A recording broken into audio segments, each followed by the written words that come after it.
മുണ്ടക്കൈ ചൂരൽമല ദുരന്തമേഖലയിൽ നിന്നും 3 കിലോമീറ്റർ അകലെയാണ് അട്ടമല. ദുരന്തം നേരിട്ട് ബാധിക്കാത്ത ഈ മേഖലയിൽ വിദഗ്ധ സമിതിയും പ്രത്യേക നിയന്ത്രണങ്ങളൊന്നും ഏർപ്പെടുത്തിയിട്ടില്ല. പക്ഷേ അട്ടമലയിലെ റിസോർട്ടുകളും ഹോം സ്റ്റേകളും ദുരന്തകാലം മുതൽ അടഞ്ഞുകിടക്കുകയാണ്. സംരംഭകരും 50ഓളം ജീവനക്കാരും 1 വർഷമായി വരുമാനമില്ലാതെ ബുദ്ധിമുട്ടുന്നു. ഈ പ്രോപ്പർട്ടി ഇപ്പോൾ 14 വർഷമായിട്ട് റൺ ചെയ്തുകൊണ്ടിരുന്ന പ്രോപ്പർട്ടിയാണ്.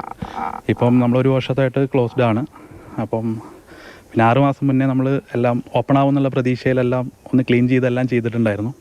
വീണ്ടും പിന്നെ അതേപോലെ തന്നെ ക്ലോസ്ഡ്, പിന്നെ ഓപ്പൺ ആവാത്തതിനാൽ പിന്നെയും കാട് പിടിച്ച് ഇങ്ങനെ കിടക്കുകയാണ്. നമ്മളൊരു 12 സ്റ്റാഫോളം ഇവിടെ തന്നെ ഉണ്ട്. അതും 12 പേരും നമ്മളെ ലോക്കലൈറ്റ്സ് ആണ്. കൂടുതൽ ലോക്കലൈറ്റ്സ് ആണ് ഇവിടെ വർക്ക് ചെയ്യുന്നത്. വീണ്ടും നല്ലൊരു പൈസ ഇറക്കേണ്ടി വരും. കാരണം ഇപ്പോൾ കണ്ടാൽ അറിയാം, മൊത്തം കാട് പിടിച്ച് കിടക്കുക. നമുക്കൊരു മിനിമം ഒരു 1 മന്തോളം നമുക്കിത് മെയിൻ്റെനൻസിന് വേണ്ടി മാത്രം തന്നെ ആവശ്യം വരും. പല റിസോർട്ടുകളും കാട് കയറി. രാത്രിയായാൽ കാട്ടാനകൾ പ്രദേശം കീഴടക്കും. സംരംഭകരിൽ പലരും വലിയ കടക്കെണിയിലാണ്.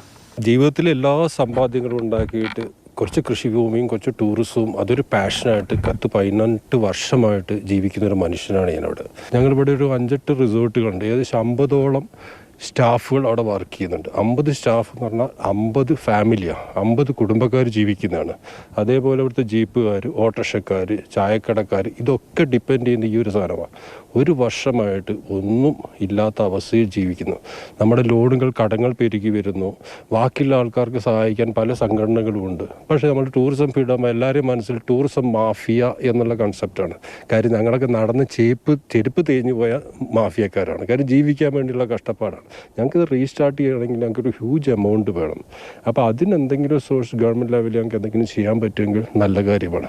തുറന്നു പ്രവർത്തിക്കാനുള്ള അനുമതിയും വായ്പയായെങ്കിലും സാമ്പത്തിക സഹായവും ലഭ്യമാക്കണമെന്നാണ് സംരംഭകർ ആവശ്യപ്പെടുന്നത്. ഉരുൾപൊട്ടൽ മേഖലയിൽ നിന്നും 3.5 കിലോമീറ്റർ അകലെയാണ് അട്ടമല. ദുരന്തം ഈ പ്രദേശത്തെ നേരിട്ട് ബാധിച്ചിട്ടുമില്ല. എന്നിട്ടും 1 വർഷം പിന്നിട്ടിട്ടും എന്തിന് നിയന്ത്രണങ്ങൾ തുടരുന്നു എന്നാണ് ടൂറിസം സംരംഭകർ ചോദിക്കുന്നത്. ജസ്റ്റിൻ മാത്യുവിനൊപ്പം കമൽ, മാതൃഭൂമി ന്യൂസ്, വയനാട്.